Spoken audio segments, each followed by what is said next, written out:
नमस्कार. लक्षवेधीमध्ये आपल्या सगळ्यांचं स्वागत. मी प्रसाद काथे.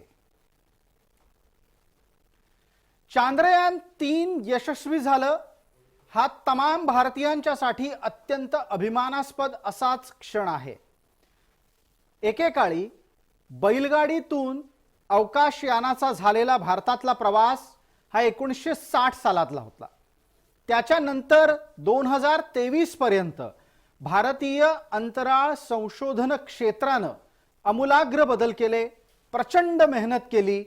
वैज्ञानिकांनी, शास्त्रज्ञांनी याच्यासाठी रात्रंदिवस आपलं सर्व कसब पणाला लावलं. हे सगळं एका बाजूला घडत असताना दुसऱ्या बाजूला वेळोवेळी आलेल्या सरकारांनी सुद्धा त्या वेळच्या मोहिमांना पाठबळ दिलं आणि प्रसंगी त्या मोहिमांचा स्वतःच्या श्रेयासाठी सुद्धा वापर केला. हे इतिहासात नमूद आहे. इस्रोच्या स्थापनेच्या पासून ती कोणी केली इथपासून ते आज तागायत चांद्रयान-3 पर्यंत हे सगळं श्रेय नक्की कुणाचं याचा वाद आता पुन्हा जन्माला आल्यानं या सगळ्याच बाबींची आठवण परत परत करावी लागते. काँग्रेस असो की तमाम मोदी विरोधक असोत, चंद्रावर भारताचा ठसा उमटल्याचं श्रेय पंडित नेहरूंना देऊ इच्छितात.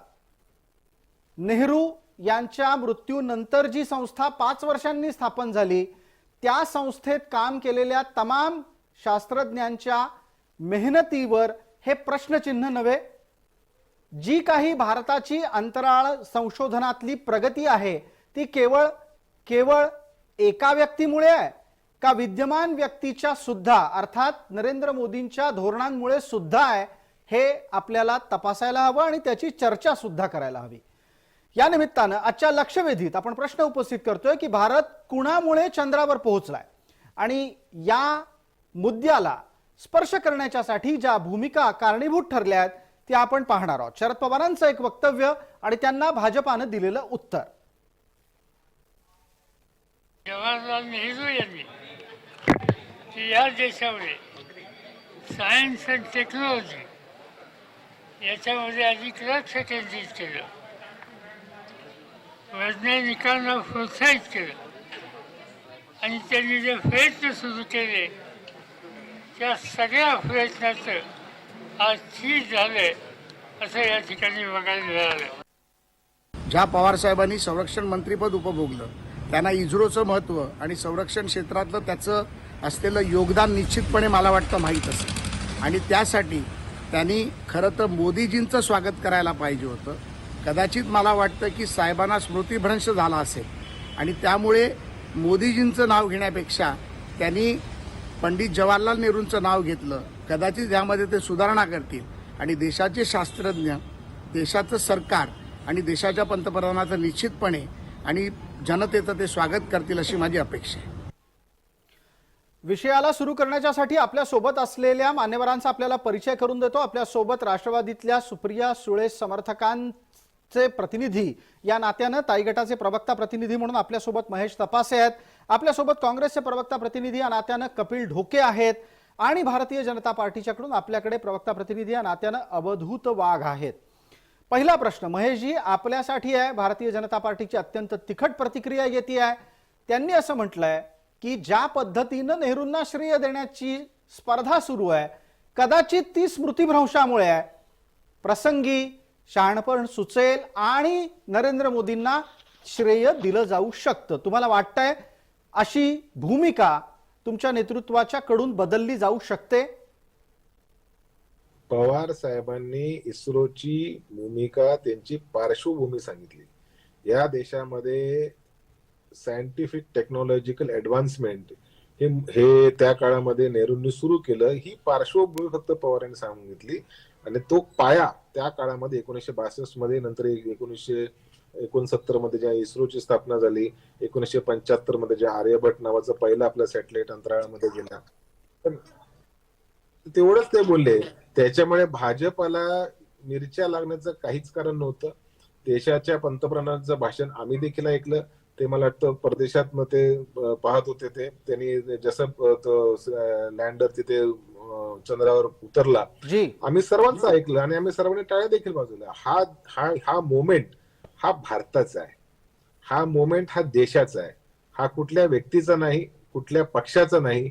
हा जो मोमेंट होता, ज्यांनी अनेक वर्ष मेहनत केली तुमचं चंद्रयान-3 यशस्वीपणे उतरवण्यासाठी, हा त्यांचा मोमेंट आहे. त्याच्यामुळे माझी विनंती प्रसादजी, याच्यात कुठल्याच पद्धतीचं राजकारण येता कामा नये. हा भाजपचा मोमेंट नाही, हा काँग्रेसचा मोमेंट नाही, हा देशाचा मोमेंट आहे. आणि म्हणूनच आम्हाला अभिमान आहे, एक नागरिक म्हणून आम्हाला अभिमान आहे की ह्या देशामध्ये सायन्स अँड टेक्नॉलॉजीच्या माध्यमातून एवढी प्रगती गेली की तुमचा आणि माझा देश चौथा देश झाला जगामध्ये ज्याने चंद्रावर पाय ठेवलेला आहे. त्याच्यामुळे अभिमानाचं मोमेंट आहे. ह्याला पक्षीय राजकारण करून किंवा पक्षाच्या श्रेयवादामध्ये पडून ह्याला छोटं करता कामा नये.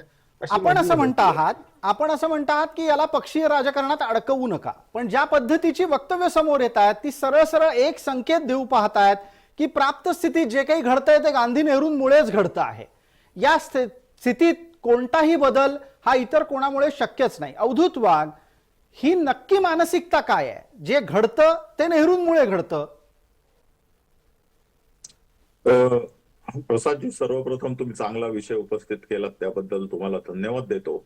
धन्यवाद. आणि काल चंद्राच्या पार्श्वभूमीवर आपलं स्पेस शटल उतरलं. जसं महेशजी म्हणाले की जगातला चौथा देश आणि दक्षिण ध्रुवावर उतरणारा पहिला देश. आपण हे नेहमी अधोरेखित केलं पाहिजे की दक्षिण ध्रुवावर उतरणारा पहिला देश, वी आर द फर्स्ट. यासाठी संपूर्ण भारतीयांचं मनापासून अभिनंदन. 140 कोटी भारतीयांचं प्रेम आणि आशीर्वाद, त्यामुळे ही मोहीम आधी यशस्वी झाली. जी, एक बाब इथे नमूद करायला हवी, महत्वाची आहे ती अशी की काल ज्या क्षणापासून सगळं श्रेय नेहरूंना देण्याच्यासाठी मोदी विरोधक प्रयत्न करतायत, सुदैवानं आतापर्यंत इकडून श्रेय देण्याचा कोणताही प्रयत्न, अर्थात सगळं श्रेय मोदींना देण्याचा प्रयत्न तुमच्याकडून झालेला दिसत नाहीये. याबद्दल तुम्हाला 5 मार्क द्यायला हवेत. अवधूत वाघ. प्रसादजी, सायन्स टेक्नॉलॉजी आणि फॉरेन पॉलिसीज या देशाचा कणा असतो आणि सरकार येतात आणि जातात, परंतु आपल्या फॉरेन पॉलिसीज आणि सायन्स टेक्नॉलॉजीच्या डेव्हलपमेंट बद्दलची आपली स्वतःची जी काही देशाची एक पद्धती असते ती सहसा चेंज होत नाही. सरकार येतात, मंत्री येतात, जातात. कित्येक वेळा काही सरकारच्या वेगवेगळ्या प्रायोरिटीज असतात, त्यामुळे फंड अलोकेशन्स वेगवेगळे होतात, परंतु बेसिक स्ट्रक्चर तेच राहतं. त्यामुळे मला असं वाटतं की ज्यावेळी सायन्स असतं ना, बघा, जर इलेक्ट्रिसिटीचा शोध लागला नसता तर आज आपण कुठे असतो? म्हणून काय आजच्या प्रत्येक गोष्टीला इलेक्ट्रिसिटीने ज्याचा शोध लावला त्याला द्यायचा आहे का? तसं बघायचं तर औद्योगिक क्रांतीचा पायाच मुळे व्हील म्हणजे चक्राचा जिथे शोध लागला तेव्हापासून सुरू झाला. आज टेलिफोनचा शोध लागला आणि त्याच्यानंतर टेलिकम्युनिकेशन विकसित झालं. आज समजा आपण काहीतरी एखादा किंवा आपल्या मुलाने एखादी गोष्ट चांगली केली तर त्याचं श्रेय तो मुलाला देतो किंवा त्याच्या वडिलांना देतो, जास्तीत जास्त आजोबांना देतो. पण आपण 25 पिढ्या मागच्या एखाद्या व्यक्तीला देत नाही. डेफिनेटली तिचे पण काहीतरी योगदान असतात. नाही, मग वाघ साहेब, आत्ताच्या घडीला ज्या पद्धतीनं दक्षिण ध्रुवावर उतरणारा पहिला देश भारत आहे, चांद्रयान-3चं यश निर्भेळपणे कोणाचं आहे?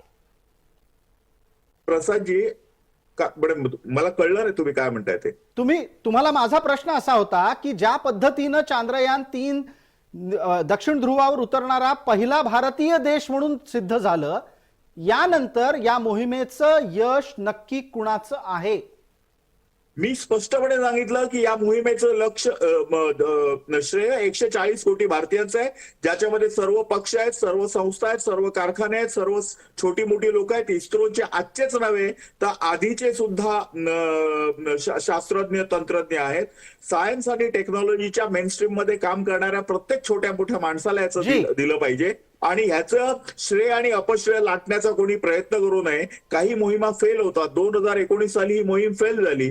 त्या फेल झाली तेव्हा सुद्धा सुधाकर म्हणून जे इस्रोचे चेअरमन होते त्यांची पाठ थपथपून त्यांचं पण सांत्वन मोदीजींनी केलं आणि आताच्या चेअरमनचं अभिनंदन पण केलं. हे होत राहतं. मला वाटतं देश पुढे जाताना सर्वांनी हातामध्ये कुठच्याही पक्षाचा ध्वज न घेता फक्त हातात तिरंगा घ्यावा आणि म्हणावं भारत माता की जय, वंदे मातरम. अवधूत वाघांच्या या भूमिकेनंतर कपिल ढोके यांना बोलण्याची संधी आहे. कपिलजी, आपण भारतीय जनता पार्टीची भूमिका ऐकली असेल. मोदी विरोधकांनी कालपासून एकच घोषा लावलाय की यश नेहरूंचं आहे, नेहरूंच्या धोरणामुळे आहे, नेहरूंमुळे सगळ्या गोष्टी घडलेल्या आहेत भारतीय अंतराळ संशोधन संस्थेत. एकदा जरा आठवून सांगू शकाल, नेहरू गेले कधी, इस्रो आली कधी?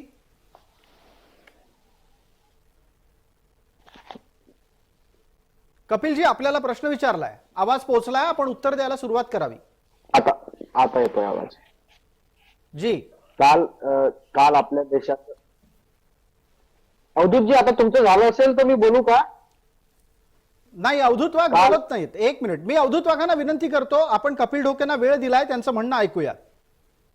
मुळात काल देशाचं चांद्रयान चंद्रावर पोहोचल्यानंतर काल देशामध्ये 140 कोटी देशवासियांनी जल्लोष साजरा केला. त्याच पद्धतीचा जल्लोष देशातल्या सर्व पक्षांनी केला आणि एक भारतीय म्हणून या घटनेचा आम्हाला सर्वप्रथम अभिमान आहे.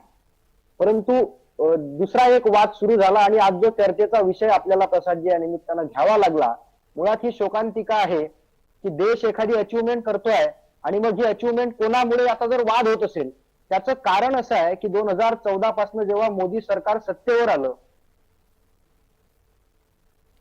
जेव्हापासून देशामध्ये हे लोकशाही विरोधी लोकांचा विचार न करणारं सरकार सत्तेवर आलं, तेव्हापासून आपल्या देशामध्ये सातत्यानं पूर्वजांचा इतिहास पुसून टाकण्याचं काम सुरू आहे.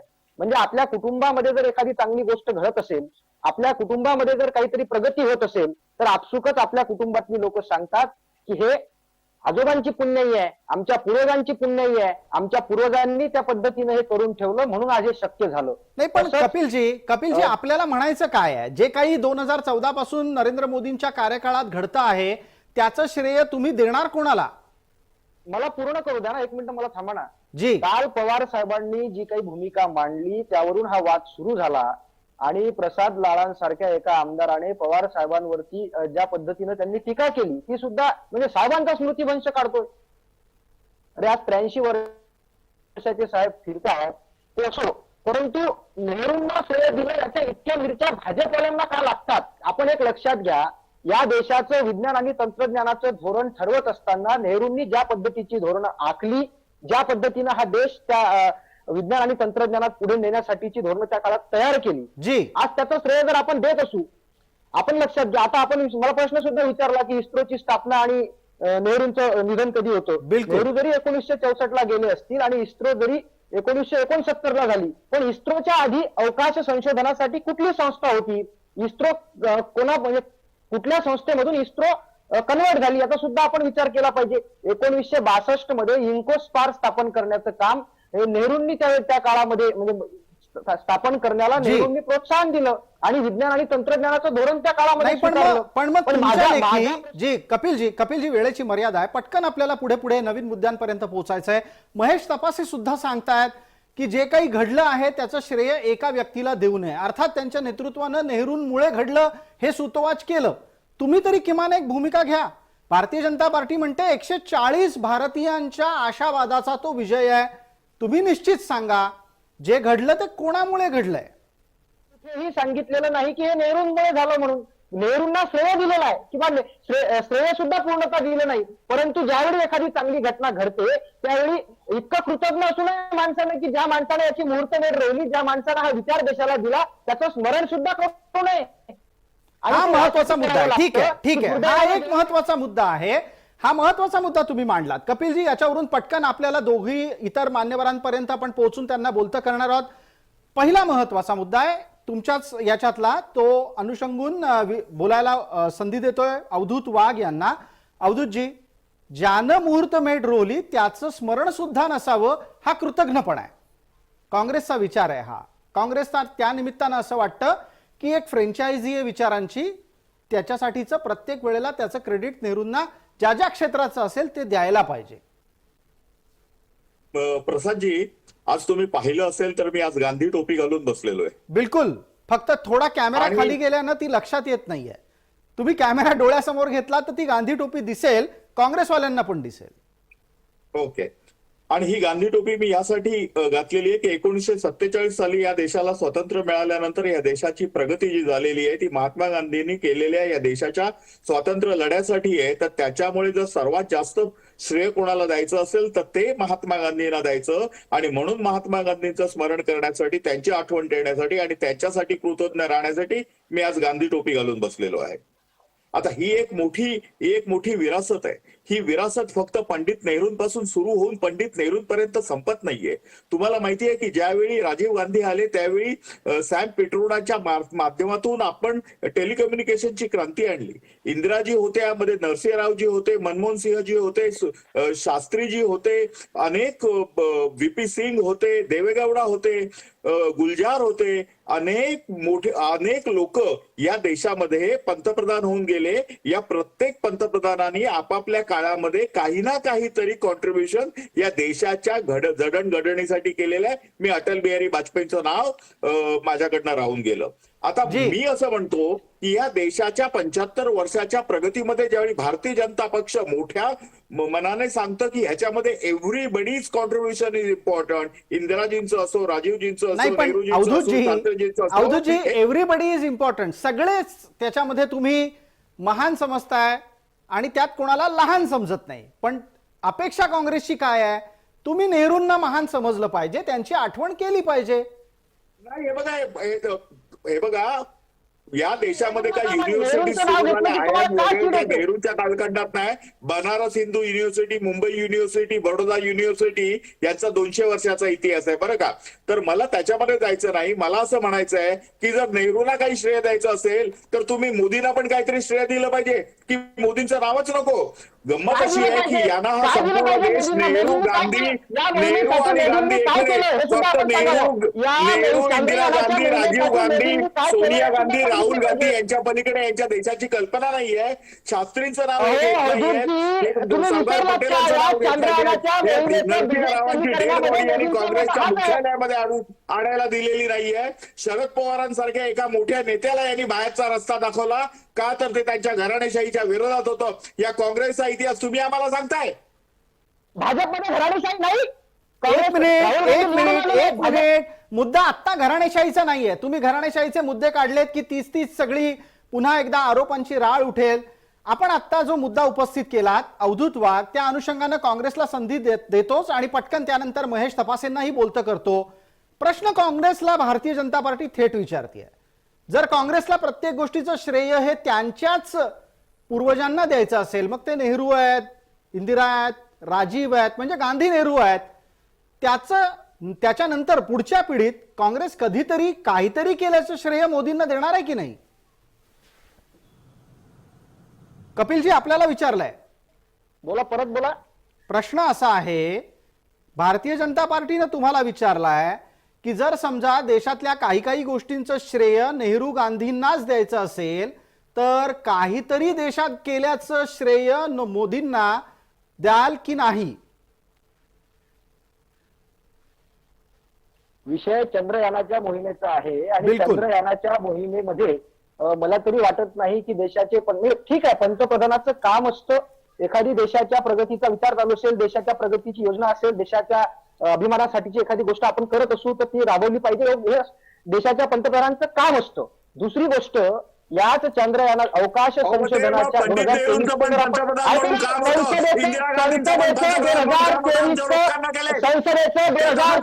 अर्थसंकल्प जर आपण पाहिला तर त्यामध्ये अवकाश संशोधनासाठीचं 8% बजेट कमी केलं गेले. चंद्रयानाचं सुद्धा 32% बजेट कमी करण्याचं काम त्या ठिकाणी या मोदींनी केलेलं आहे. म्हणजे काय म्हटलं होतं, यशाचे बाबडे अपयश मात्र ना. मोदींनी फक्त काल ज्या पद्धतीने टीव्हीवरती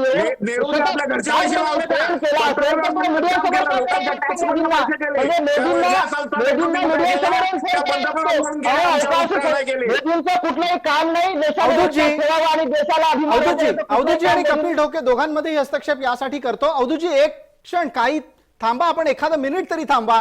कपिल ढोकेंच्या तर्कानं तुम्हाला राग येणं स्वाभाविक आहे. कपिल ढोकेंना त्यांचा तर्क पूर्ण करू द्या. कपिल ढोके यांचा तर्क ज्या लाईनीवर चाललाय ती लाईन अशी आहे की मोदींना कशाचं श्रेय द्यायचं, केलंय काय त्यांनी? बरोबर आहे कपिल ढोके? हेच सांगू इच्छित आहे ना आपण? बरोबर आहे. हा, बोला. याच्या पुढचं बोला. आता याच्या पुढचं बोला. मी एकदा नितीन गडकरी साहेबांचं भाषण ऐकलं आणि त्यांनी फार सुंदर सांगितलं होतं की यशाचे बाप अनेक असतात, अपयश मात्र अनाथ असतं. आणि ते खरंच मनाला पटलं. आज चंद्रयान यशस्वी झालं तर मोदींनी ज्या पद्धतीनं गाजावाजा केला, फोन व्हिडिओ म्हणजे कॅमेऱ्यासमोर मीडिया समोर येऊन फोन लावला, ते सगळं म्हणजे या देशाच्या इतिहासातले सगळ्यात चमकोगिरी करणारे पंतप्रधान कोण, तर नरेंद्र मोदी हे बिलकुल मान्य आहे. पण याच नरेंद्र मोदींनी अवकाश संशोधनाचं 8% बजेट 2023च्या वर्षामध्ये कमी केलेलं आहे. चांद्रयानाच्या मोहिमेमधलं 32% बजेट कमी करण्याचं काम नरेंद्र मोदींनी केलेलं आहे. मग आपण विचार करा, जर मोदींचा याविषयी फार मोठा दृष्टिकोन असता तर मोदींना याचं श्रेय आपण निश्चित दिलं असतं. बर, परंतु आता मला माझा एका आता दुसरा एका आक्षेप प्रश्नाचं आहे. उत्तर आपण नाही, पटकन देऊन टाका. कपिलजी, वेळेची मर्यादा आहे. मला महेश तपासेंना बराच वेळ झाला बोलायची संधी द्यायची आहे. मला एका प्रश्नाचं उत्तर द्या. तुम्हाला एलईडीच्या किमती माहिती आहेत? एक उदाहरण म्हणून फक्त समोर ठेवतो आहे. अहो, एलईडी जो काल परवा 2,500 होता तो आता 300-700 रुपयाला मिळायला लागलाय. इलेक्ट्रॉनिक तंत्रज्ञान हे दिवसागणिक स्वस्त होत जातं. त्यामुळे जी गोष्ट काल परवा 1,000 रुपयाची गुंतवणूक करून मिळते ती आज आपल्याला 500-700 मध्येही मिळू शकते. हा मुद्दा तुमच्या गुंतवणुकीच्या मुद्द्याला प्रतिवाद म्हणू नये, याच्यावर उत्तर आहे आपल्याकडे? मी ना बिलकुल. कपिलजी, अहो मला सांगा, ह्या सगळ्या वस्तूमध्ये इलेक्ट्रॉनिक क्षेत्रातली क्रांती कोणी सुरू केली? आज जरी मोदींकडे आलं, आपण इलेक्ट्रॉनिक एलईडीचं उदाहरण देत आहे आणि एकीकडे पेट्रोल डिझेलचे भाव पुढे चालले, कोण सांगणार आहे? मग म्हणजे एकीकडे 65 रुपयाचं पेट्रोल आज 110 रुपयाला आपल्याला विकत घ्यावं लागतं, 45 रुपयाचं डिझेल 100 रुपयाला विकत घ्यावं लागतं. हे कुठे चाललंय? मग अहो कपिलजी, याला तुम्ही कपिलजी, अंतराळातल्या वाहनांमध्ये पेट्रोल डिझेल घालत नाहीत. मुद्द्यावर येऊ आपण. मला एक छोटा मुद्दा इथे आणखीन उपस्थित करायचा आहे आणि त्यानिमित्तानं अवधूत वाघ आपल्याला मिनिटभराची संधी देतो. महेश तपासे त्यानंतर बोलणार आहेत. आपल्याला माहिती असेल, भारतीय इतिहासात काही गोष्टी आपल्याला आवर्जून सांगितल्या जातात. बांगलादेशची निर्मिती कोणी केली? इंदिरा गांधींनी केली. प्रत्यक्षात लढलं कोण होतं? सॅम माणेकशॉ. अशा प्रकारच्या अनेक गोष्टी एका टप्प्यामागे एक सातत्यानं आपल्याला सांगून विशिष्ट घराणीच फक्त या देशासाठी काम करतात हे बिंबवण्याचं काम होतं. चांद्रयान 3च्या निमित्तानं पुन्हा तेच होतंय का? अवधूत वाघ, 1 मिनिटाचा वेळ आहे. मला एक्झॅक्टली तेच म्हणायचं आहे. म्हणून मी सुरुवातीला सांगितलं की it is a continuous process. एके ठिकाणी डोके म्हणतात आहेत की मोदी पंतप्रधान आहेत, त्यांनी श्रेय घेऊ नये, आणि मग नेहरूंनी केलेल्या कामगिरीचं पंतप्रधान म्हणून ते श्रेय घेऊ इच्छितात. हे लॉजिकल नाहीये. त्या वेळचा जो कर्णधार असतो तर त्याला श्रेय मिळतंच. परंतु आज जर भारताने वर्ल्ड कप जिंकला तर ते कपिल देवमुळे जिंकला असं बोलण्यात काय अर्थ नाही. कपिल देवचं श्रेय आहे, नाकबूल करून चालत नाही. परंतु आज जर जिंकला तर विराट कोहलीलाच लोक धन्यवाद देणार, आणि त्याच्यामुळे नेहरूंचा इरा संपलेला आहे. नेहरूंनी त्यांच्या कालखंडामध्ये 64-63 पर्यंत जे काही केलं आहे ते आम्ही कधी विसरणार नाही आहोत. ते केलंच आहे, पण त्याच्यानंतर पुष्कळ पाणी निघून गेलेलं आहे. आजही काँग्रेसची लोक त्या 100-150 वर्षाच्या पूर्वीच्या इतिहासात राहिलेले आहेत. त्याच्यामुळे त्यांचे 400 वरनं 40 झालेले आहेत. या मनोवृत्तीने येणाऱ्या लोकसभेमध्ये त्यांचे 4 खासदार होतील, हेच मी तुम्हाला सांगू इच्छितो. महेश तपासे आपल्यापर्यंत पोहोचतोय. जे विश्लेषण भारतीय जनता पार्टी आणि काँग्रेस सातत्यानं भारताच्या इतिहासाबाबत करत आहे त्यातला कुठला मध्यम मार्ग आहे? तुमच्या लेखी भारताच्या अर्थात स्वतंत्र भारताच्या निर्मितीचं श्रेय हे एकाच्या दावणीला बांधावं का जो जिथे जिथे त्या वेळेला असतो त्याला त्याचं श्रेय द्यावं? एक छोटं उदाहरण जे तुमच्यासाठी जास्त लागू आहे. भारतातली सर्वात मोठी शेतकऱ्यांची कर्जमाफी कुणी केली असा प्रश्न विचारला की राष्ट्रवादी म्हणते पवार साहेबांनी केली आणि काँग्रेसवाले म्हणतात चिदंबरम यांनी केली. मगाशी अवधूत वाघाने जे सुरुवातीला वक्तव्य केलं त्याच्यातनं सर्वांसाठी बोध घेण्यासारखे, मी पण मगाशी ते बोललो, डोके पण तेच बोलले की इस्रो ही संस्था जरी 1969 ला स्थापन झाली असेल ते इन्कोस्पार मधनं झालेली आहे. भारतीय जनता पार्टीचे कुठलाच नेता असं म्हणाला नाही की त्याच्यामध्ये नेहरूंचं कॉन्ट्रीब्युशन नाही. आम्ही असं कधीच म्हणालो नाही की त्याच्यामध्ये प्राईम मिनिस्टर नरेंद्र मोदींचं कॉन्ट्रीब्युशन नाही. आता ह्याच्या आधी चंद्रयान मिशन 2 ही फेल झाली होती. तो लँडर तिकडे उतरू शकला नव्हता. कोणीच मोदींचं नाव घेऊन टीका केली नाही. आम्ही तर अजिबात केली नाही, कारण एक सायंटिफिक गोष्ट आहे, त्याच्यासाठी यश अपयश होत असतं. आणि जेव्हा तुम्हाला लक्षात असेल की जेव्हा राकेश शर्मा अंतराळवीर गेला होता तेव्हा इंदिरा गांधीला तिने फोन केला आणि रिपोर्ट केलं की भारत कैसा लगता है. इंदिरा गांधींनी विचारलं तर इंदिरा गांधीला त्यांनी उत्तर दिलं की सारे जैसा हिंदुस्तान हमारा. तसंच काल जेव्हा आपलं ते लँडर तिथे उतरलं तेव्हा इस्रोचे चेअरमन यांनी देशाच्या पंतप्रधानांना फोन करून का व्हिडिओ कॉल करून इमिजिएटली माहिती दिली की sir we have landed on the moon. तो क्षण जो आहे तो क्षण एवढा भारून जाणारा क्षण होता. म्हणजे त्या काळात इंदिरा गांधीचा संवाद आणि काल मोदींच्या सोबत झालेला संवाद हा मला वाटतं प्रत्येक भारतीयासाठी अभिमानाचा क्षण आहे. म्हणजे मला अंगावरचे काटे उभे राहिले काल, कारण एवढी मोठी आपली प्रगती झाली.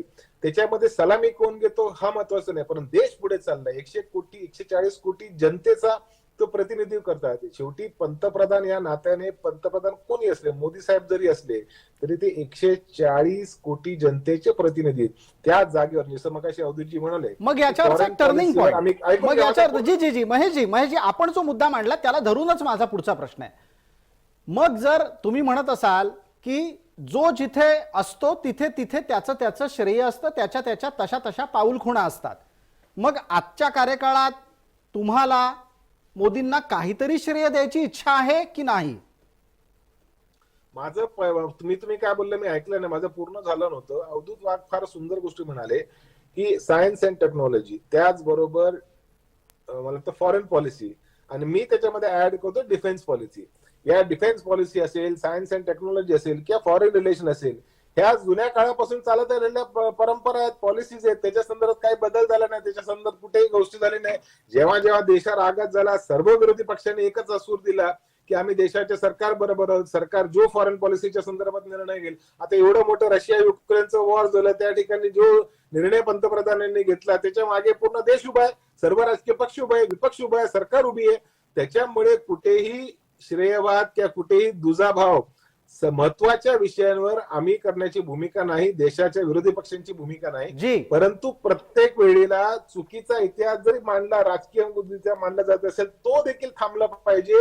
अगदी बरोबर, अगदी चुकीचा इतिहास मांडू नका हा राष्ट्रवादीचा फार आवडता मुद्दा असतो कायम. तो राज्यातल्या इतिहासापासून देशाच्या इतिहासाबद्दल ते सातत्यानं मांडत असतात. आता अवधूत वाघ, कालपासून चुकीचा इतिहास मांडण्याची सुरुवात कोणी केली? तुम्ही उत्तर द्याल आणि त्याला आपल्यासोबत कपिलजी आहेत, ते उत्तर देतील, प्रतिवाद करतील. आधी अवधूत वाघ. मला असं वाटतं की भारतीय जनता पक्षाच्या एकाही नेत्याने, एकाही वक्त्याने, एकाही प्रवक्त्याने कधीही कुठचंही हे श्रेय भारतीय जनता पक्षाला, सरकारला किंवा मोदींना 100% घेतलेलं नाही. इव्हन मोदीने जे ट्विट केलेलं आहे ते 140 कोटी भारतीयांना समर्पित असं हे यशाचं बोललेलं आहे. आता सोशल मीडियावर आणि इतर ठिकाणी जर काही ट्रोलर्स वेगवेगळ्या गोष्टी करत असतील तर ते भारतीय जनता पक्षाचं मत होऊ शकत नाही. भारतीय जनता पक्षाचा प्रवक्ता या नात्याने मी अगदी ठामपणे सांगतो की या भारताला लाभलेली जी थोर परंपरा आहे, या प्रत्येक ठिकाणी जो एक बेस तयार झालेले आहेत, याच्यामध्ये पायथ्याचे दगड सुद्धा आहेत आणि प्रत्येक वेळी वेगवेगळ्या स्तरावर प्रत्येकाने कामं केलेली आहेत. एकच शेवटचं उदाहरण देतो आणि थांबतो. 1971 सालचा जो बांगलादेशचा विजय आहे त्याचं सर्व श्रेय आपण इंदिरा गांधीजींना देतो आणि ते द्यायला पण हवं, कारण त्यांच्या नेतृत्वाखाली आपण हे लढलो. सॅम माणेकशॉचं तो तुम्ही नाव घेतलं, ते असतातच, परंतु शेवटी देशाचा नेता जो असतो तो महत्वाचा असतो. परंतु त्याचबरोबर 1975ला त्यांनी इमर्जन्सी लादली म्हणून त्यांना विरोधही होतो. त्यामुळे यश आणि अपयश या दोघांचेही भागीदार राहतात. जर मोदीजींकडनं काही चुका झाल्या तर त्यांच्या अपयशाचा पण त्यांनाच स्वीकार करावा लागतो, पण त्यांच्याकडनं जर काही चांगल्या गोष्टी झाल्या तर मोठ्या दिलाने त्या पण आपल्याला स्वीकाराव्या लागतील. एकच शेवटी मगाशी बोलताना डोके म्हणाले की लोकशाही विरोधी सरकार वगैरे वगैरे, तर असल्या बाष्कळ गोष्टी तुम्ही कृपा करून बोलू नका. 303 खासदार निवडून आलेले आहेत. गेल्या 30 वर्षामध्ये काँग्रेसने कधी स्वतःच्या ताकदीवर सरकार बनवलेलं नाहीये. पूर्णपणे लोकशाही मार्गाने या देशातल्या 140 कोटी लोकांनी निवडून दिलेलं आहे. तुम्ही म्हणजे लोकशाही नाही, तुम्ही म्हणजे लोक नाही, तुम्ही म्हणजे भारत नाही आणि तुम्ही म्हणजे हिंदुस्थानही नाही, एवढं लक्षात ठेवा. कपिल ढोके प्रतिवाद करतील. जाता जाता त्यांना आणखीन एका गोष्टीची आठवण नक्कीच करून द्यायला हवी, जे अवधूत वाघ यांनी सांगितलं की बांगलादेशच्या निर्मितीचं श्रेय जातं कोणाला? इंदिरा गांधींना. अरे पण त्यावेळेचे संरक्षण मंत्री कोण होते? एक मराठी माणूस. त्यांना आपण विसरतो. अवधूतजी बरोबर आहे ना? अवधूत वाघांपर्यंत आवाज पोहोचत नाहीये. ठीक आहे, कपिल ढोके यांना बोलण्याची संधी आपण दिलेली होती. आता दोघांचा युक्तिवाद मी ऐकला. मला जाणीवपूर्वक या ठिकाणी सांगायचं आहे, महेश तपासे यांनी फार सुंदर सांगितलं की ज्या पद्धतीनं काल चंद्रयान चंद्रावरती पोहोचलं आणि तिथल्या त्या प्रमुखांनी पंतप्रधानांना फोन केला, त्यावेळी प्रत्येक भारतीयाचा ऊर अभिमानानं भरून आला, हे सगळं मान्य आहे. पण शरद पवार साहेबांनी ज्यावेळी त्यांच्यातील कृतज्ञपणा म्हणून त्यांना नेहरूंची आठवण झाली आणि मग त्यांना नेहरूंची आठवण झाल्यावर भाजपच्या लोकांना नेहरू आणि गांधी यांच्या नावाने एवढ्या मिरच्या का लागल्या, असा प्रश्न मला या निमित्तानं पडलेला आहे. नरेंद्र मोदींचं योगदान आम्ही कुठेच नाकारलं नव्हतं. जोपर्यंत प्रसाद लाड ज्या पद्धतीने बोलले नाहीत किंवा भाजपची लोक बोलली नाहीत, आता ते म्हणतात की बा अधिकृत कोणी बोललेलं नाही, ट्रोलर्स लोकांनी केलं, पण प्रसाद लाड बोललेले आहे. प्रसाद लाडांनी नेहरूंच्या त्या कामगिरीवरती त्या ठिकाणी शंका व्यक्त केलेली आहे. नेहरू त्या म्हणजे हा देश, मी तुम्हाला एक सांगतो, अनेक पंतप्रधान येतील जी. जातील, परंतु नेहरू हा देशाला दिलेला विचार आहे. देशाचे पहिले पंतप्रधान आहेत. ज्या काळात या देशामध्ये सुई सुद्धा बनत नव्हती, तिथून हा देश पुढे पद्धतीने पुढे घेऊन जायचा, याचा विचार नेहरूंनी दिलेला आहे. मग त्या नेहरूंप्रती भाजपवाल्यांना इतक्या मिरच्या का लागतात, असा प्रश्न मला या निमित्तानं पडलेला आहे. दुसरी महत्वाची गोष्ट, चंद्रयान पोहोचलं या मोहिमेमध्ये आम्ही पंतप्रधानांचं अस्तित्व कुठेच नाकारत नाही. ते त्यांच्या कर्मानं त्या ज्या पद्धतीने ते वागतायत, ज्या पद्धतीने ते या देशाचा सत्यानाश करण्याचा प्रयत्न करतायत, ते आता 2024ला लोक बघून घेतील. परंतु याच चंद्रयानाच्या मोहिमेमध्ये आम्ही नेहरूंचं श्रेय नाकारलेलं नाही. आम्ही मोदींचा श्रेय नाकारलेलं नाही, परंतु नेहरूंचं नाव घेतल्यावर इतका आकांतांडव का करावा लागतो? या देशाला विचार देण्याचं काम सुद्धा त्या काळामध्ये नेहरूंनी केलेलं आहे. त्यामुळे नेहरू गांधी या आडनाव, आता भाजपवाल्यांना भीती आहे, नेहरू आणि गांधी या आडनावाची प्रचंड भीती आहे, म्हणून त्यांना नेहरूंचं नावच पुसून टाकायचं आहे का? आणि ते जर पंतप्रधानांची तुलना नेहरूंसोबत करत असतील तर हे काही फार विचार करण्यासारखं नाही आहे. मला त्यांच्या भीतीची या ठिकाणी क्यू करावीशी वाटते. तत्कालीन पंतप्रधान अरे नेहरू हा विचार आहे, नेहरूंनी हा देश उभा करण्याचा विचार दिलेला आहे. कपिलजी, आपण आपला मुद्दा मांडलात वेळेमध्ये, पण बोलता बोलता आपण काही दावे सुद्धा केलेत. वेळेची मर्यादा लक्षात घेता पटकन आधी महेश तपासेंना बोलतं करतो. महेश तपासे हे सुद्धा आत्ताच्या ताज्या मोदी विरोधकांच्या चेहऱ्यांचे प्रतिनिधी आहेत. काँग्रेस म्हणते मोदी भारताचा सत्यानाश करतायत. आपल्याला पटतं? 30 सेकंद आहेत. बघा, प्रत्येक राजकीय पक्षाच्या संदर्भातली काही ना काही भूमिका असते. आम्ही ज्या राजकीय विचारात आमचा जन्म झाला त्याच्यामध्ये धर्मनिरपेक्षता, संविधान आणि प्रत्येक देशामधल्या कायदा कानूनच्या संदर्भातलं व्यवस्थित आकलन, मायनॉरिटीला जगण्याचा अधिकार, मागासलेल्या जगण्याचा अधिकार, हा आम्ही ह्या विचारात आलो. आम्हाला असं वाटतं की विद्यमान सरकारमध्ये ते चालत नाही आणि त्या गोष्टी चालत नसल्याच्या अनेक उदाहरणं या देशामध्ये आम्ही गिनवू शकतो.